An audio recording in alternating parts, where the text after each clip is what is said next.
Para po sa kapakanan ng ating mga listener, maaari po bang linawin natin ang mga mahalagang bagay tungkol sa protein, energy, malnutrition? Ay, tama ka. Ang protein, energy, malnutrition ay isa sa mga bahagi ng tinatawag nating malnutrition. Okay. So, bago ko i-detail kung ano yung protein, energy, malnutrition, nais kong ipahayag at ipaliwanag kung ano yung tinatawag nating malnutrition. Ang malnutrition ay kakulangan o kasobrahan sa mga kinakain ng ating mga kababayan na nagsusobra sa pangangailangan ng ating katawan. So kakulangan na, kasobrahan pa. Ma'am Bernie? Doc. Dalawang form yun. Yung sinasabi nating undernutrition o yung kakulangan o yung overnutrition. So, pareho siyang tinatawag na malnutrition. Okay. Yung undernutrition ay dalawang bahagi din yon.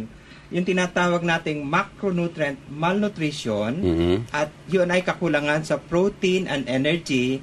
Nakabahagi nun ang tinatawag nating protein energy malnutrition at isang tinatawag nating micronutrient malnutrition o yung kakulangan sa ating mga vitamina, vitamin A, yung iron, mga minerals. So ang tawag doon, micronutrient malnutrition. So nais nating bigyang diin ang tinatawag nating protein energy malnutrition. Ano nga ba ito?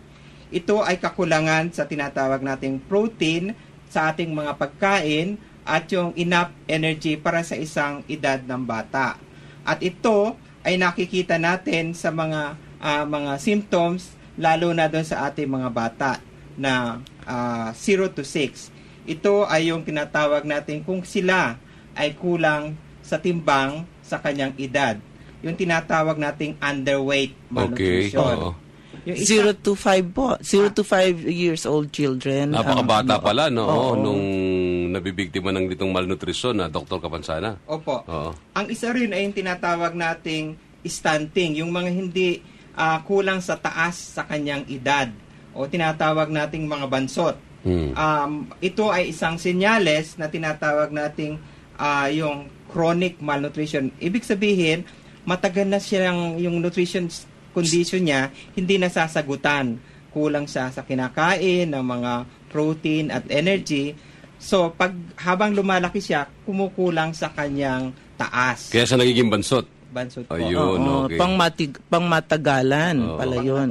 At yung ikatlong ating klase ay yung tinatawag nating mga payat sa kanyang edad o yung waist. Ito yung normal na nakikita natin kapag nakitang payat ako.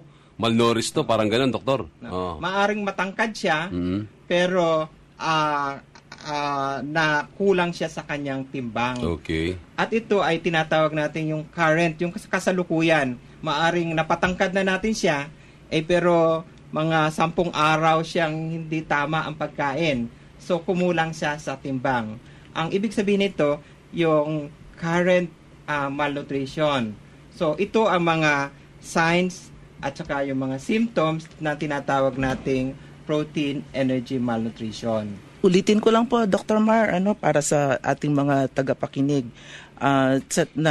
Nabanggit nyo na ang malnutrition, dalawang klase, pwedeng under or kakulangan at pwede ring over or kasobrahan. At dun sa kakulangan, ang mga batang 0 to 5 years old ang talagang medyo apektado dahil wala silang kakayahan na by themselves, they cannot feed themselves, di ba? So, ang nangyayari dyan ay either nangangayayat sila, bumababa ang timbang nila, so payat sila dun sa kanilang standard weight.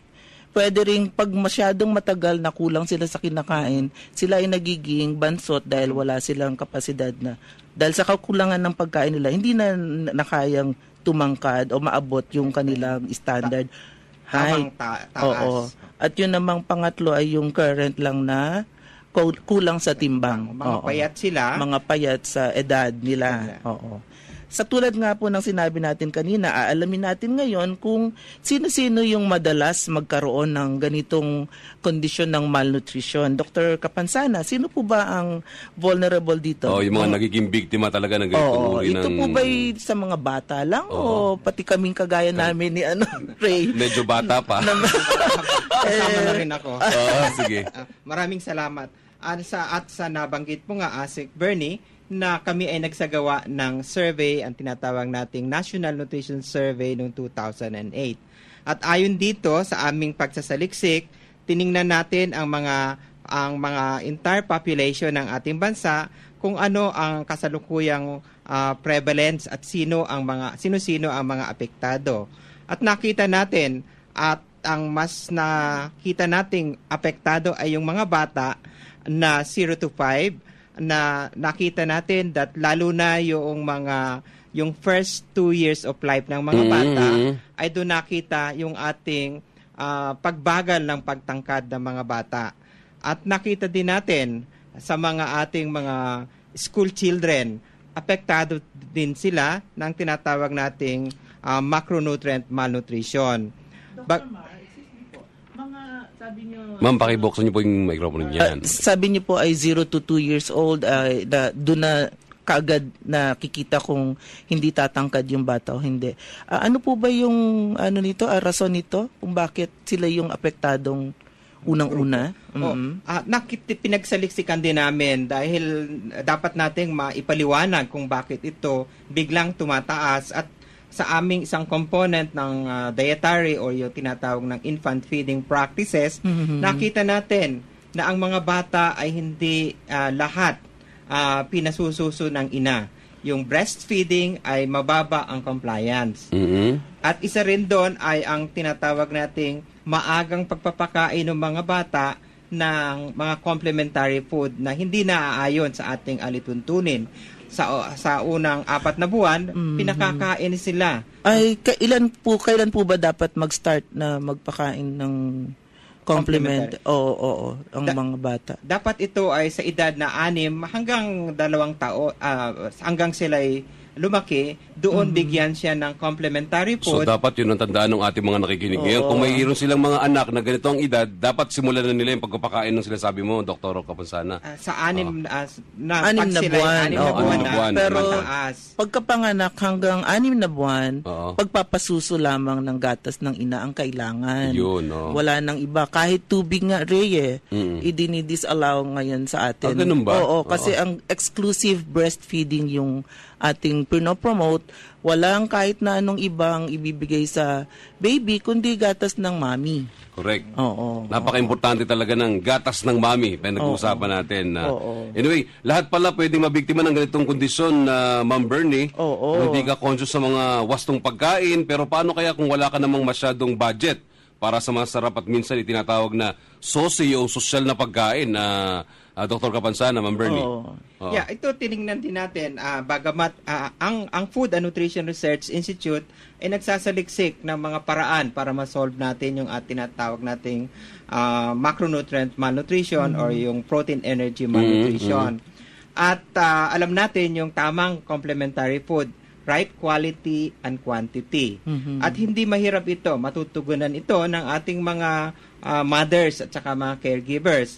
Hindi mahal. Baka naman akalain ng ating mga tagapakinig como complimentary food ang tawag mahal. Kasi mahal. English Complementary. Yun ang dapat iyakin nyo, Dr. Kapansana, na kung mura ba ito o kayang-kaya ng ating mga nakikinig ngayon. Tayo ang kinakain natin ay bigas. At alam natin ang bigas ay carbohydrate rich, pero ito ay may ibang mga nutrient na kailangan din natin. Ang kulang dito ay yung tinatawag nating lysine na nagpo-promote ng growth. So alam natin kumakain din tayo ng munggo sa isa sa ating mga paborito. So yung correct blend ng ating tinatawag nating cereals, which is rice, or yung munggo, which is legumes, at sasamahan natin yung mash na gulay, ay sapat na para ma-meet yung ating protein requirement ng mga batang 6 na buwan hanggang mga 1 taon.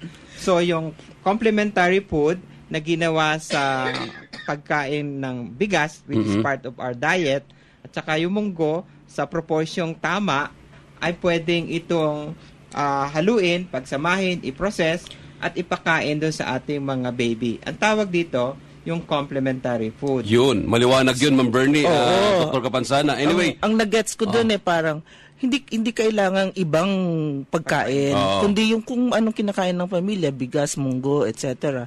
ay pwedeng paghalu-haluin sa tamang consistency at yun ang pwedeng ibigay kay baby. At maiiwasan natin yung pagiging malnourished, no, Ma'am Bernie?